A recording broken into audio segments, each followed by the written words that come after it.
ये मुसलमान है, मैं इसका इलाज नहीं करूंगी। ये कोई नई बात नहीं है कि देश में पहली बार ऐसा हो रहा है और ऐसा कहा जा रहा है। जौनपुर की एक घटना सामने आई है जहां एक महिला इलाज कराने जाती है और जब वो तड़पती हुई उस अस्पताल में जाती है तो पहले तो उसे एंट्री नहीं दी जाती। महिला डॉक्टर आती है तो यह कह करके मना कर देती है कि ये मुस्लिम है, मैं इसका इलाज नहीं करूंगी। वो तड़प करके जाकर के बाहर के एक बेड पर लेट जाती है, वहां से भी उसे बाहर कर दिया जाता है। ये पूरा मामला जिस तरीके से देश में ये नफरत फैलती चली जा रही है, ये क्यों हो रहा है? आज हमारे साथ हैं अशोक कुमार पांडे सर। मैं उन्हीं से बातचीत करूंगा कि सर, क्या इस देश में धर्मनिरपेक्षता की जो बातचीत की जाती है, क्या वो एक शब्द मात्र बन के रह गया है या फिर उसे खत्म मान लिया गया है? अब धर्मनिरपेक्षता का एक ही मतलब होता है कि आप किसी के साथ जो व्यवहार करेंगे उसमें धर्म की कोई भूमिका नहीं होगी, धर्मनिरपेक्ष होगा वो। लेकिन यहां मैं देख रहा हूं जौनपुर वाली जिस घटना की आपने खास तौर से बात की है, और पहले भी इस तरह की एक आध घटनाएं आई हैं। डॉक्टर से एक ओथ लेते हैं, जब एमबीबीएस की डिग्री पूरी हो जाती है तो एक उनको ओथ दिलवाया जाता है, एक कसम खाते हैं वो, और जिसमें वो कहते हैं कि हर मरीज का बिना किसी लोभ लालच के, बिना किसी भेदभाव के हम इलाज करेंगे। हमारे यहाँ आईएमसी है, बिल्कुल, इंडियन मेडिकल एसोसिएशन है, जो डॉक्टर्स की बॉडी है, एपेक्स बॉडी है।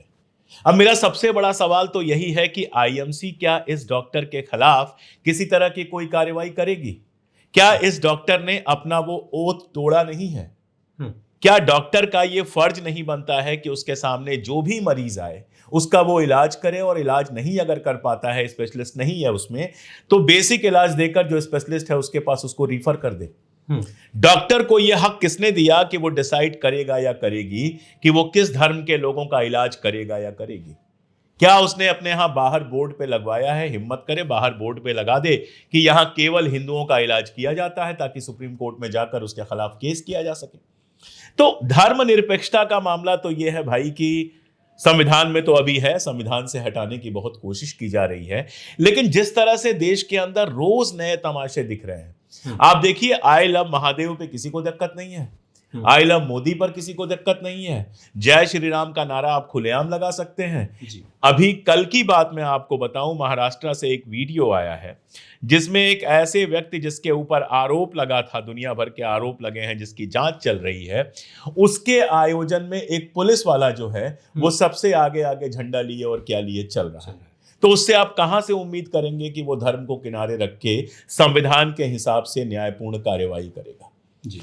और जब योगी आदित्यनाथ जो उत्तर प्रदेश के मुख्यमंत्री हैं, वो जब टाइट कर देंगे और ये कर देंगे जैसा डायलॉग देते हैं, तो फिर ये मान लिया जाना चाहिए कि हमारी ये जो पॉलिटिकल लीडरशिप है वो बाकायदा इशारा कर रही है, बाकायदा वो लोगों को ये कह रही है कि तुम जो है धर्म सापेक्ष व्यवहार करो, धर्मनिरपेक्ष व्यवहार ना करो। सर, जो बोर्ड की बात आपने कही है कि बोर्ड कहीं पर ये लगवाया जाए, इसी से जुड़ा हुआ एक सवाल मैं जरूर चाहूंगा आपसे उसका उत्तर लेना कि अभी आगरा में एक घटना सामने आई है, एक बयान सामने आया है कथावाचिका का, कि कह रही हैं कि जितने भी आप लोग हैं अपने गांव के बाहर एक बोर्ड लगवाएं कि यहाँ मुसलमानों का प्रवेश वर्जित है। ये जहर, मतलब कि अभी तक तो ये है कि किसी को डॉक्टरी में या फिर इलाज करने में बात, अब यह है कि जगह जगह पर ये कथावाचक इस तरह के बयान दे रहे हैं, तो मतलब ये प्रश्रय कहां से पा रहे हैं? क्या समझ में आ रहा है इससे? नहीं, प्रश्रय वहीं से पा रहे हैं जहां की हमने बात की, प्रश्रय बिल्कुल वहीं से पा रहे हैं। लेकिन एक सवाल यहां भी मैं भी पूछ लेता हूं कि किस कथा का ये वाचन करते हैं? धार्मिक कथाओं का इनको वाचन करना है, इनको राम कथा का वाचन करना है, कृष्ण कथा का वाचन करना है। जरा मुझे बता दें कि राम कथा या कृष्ण कथा में कहां ये लिखा गया है कि दूसरे धर्म के लोगों के लिए गांव में प्रवेश जो है वो मना है? कौन सी धर्म कथा ये चीज सिखाती है, इस तरह से नफरत करना सिखाती है? तो ये कथावाचक तो है नहीं। पहली बात तो मैं बहुत साफ कर दूं कि ये सब बीजेपी के, आरएसएस के, हिंदू महासभा के छोटे छोटे एजेंट्स हैं। ये जितने कथावाचक पैदा हुए हैं, कथा में इनकी कोई रुचि नहीं है। ये राम कथा या कृष्ण कथा को गहराई में जाकर नहीं सुनाते हैं, ना उसके जो वास्तविक संदेश हैं वो लोगों को पहुंचा सकते हैं, और ना इनको नॉलेज है। मैंने कई बार सुनने की कोशिश की, कोई लाल चटनी खिलाता है, कोई कुछ करता है। एक वो बाबा है जो महिलाओं के खिलाफ लगातार घटिया बयान देता है, मुझे नाम भी नहीं याद रहते, और जरूरत क्या है ऐसे लोगों के नाम याद रखने की। लेकिन कोई पढ़ा लिखा लड़का या लड़की उसके सामने पड़ जाते हैं और 4 पढ़े लिखे सवाल अगर पूछ देते हैं तो उसका चेहरा लाल हो जाता है।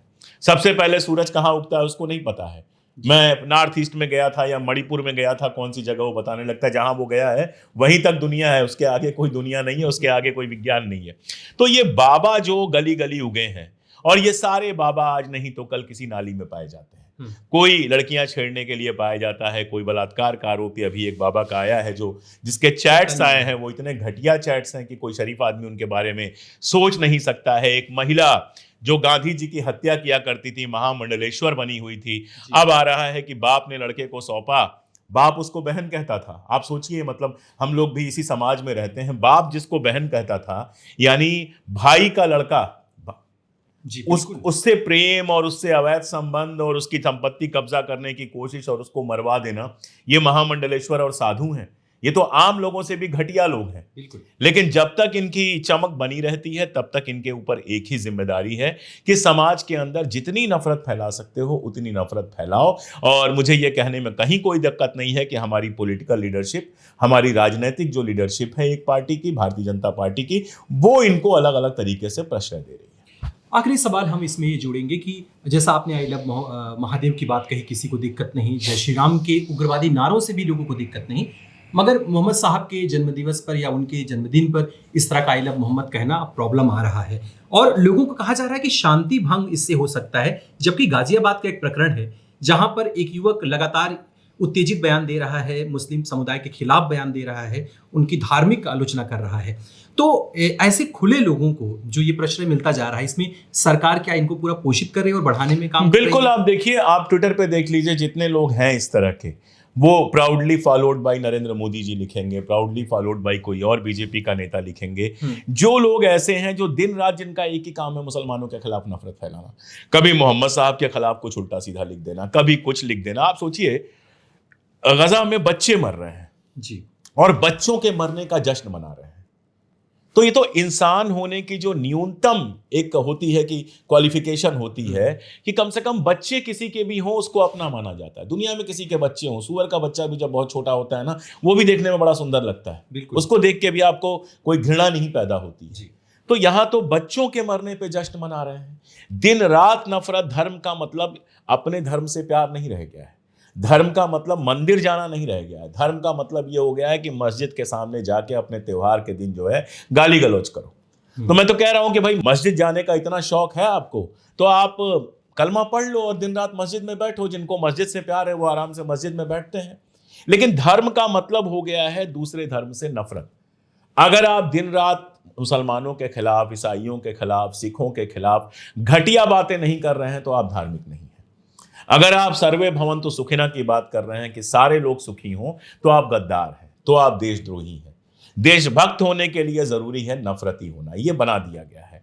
और जब ऐसे सर्टिफिकेट बांटा जाएगा तो बहुत सारे युवाओं को मजा आ रहा है और बहुत सारे लोग स्वार्थ की वजह से भी जुड़े हुए हैं। इस विषय पर बात करना बहुत ज़रूरी है और ज़रूरी था भी, इसलिए हमने आज सर से बातचीत की कि जो नफरती हिंसा ये लगातार बढ़ती जा रही, उससे देश के संविधान और देश की बनावट पर कितना गहरा असर पड़ने वाला है और पड़ेगा, और लगातार होता भी जा रहा है। देखते रहिए, बने रहिए हमारे साथ द क्रेडिबल न्यूज़ के साथ। धन्यवाद।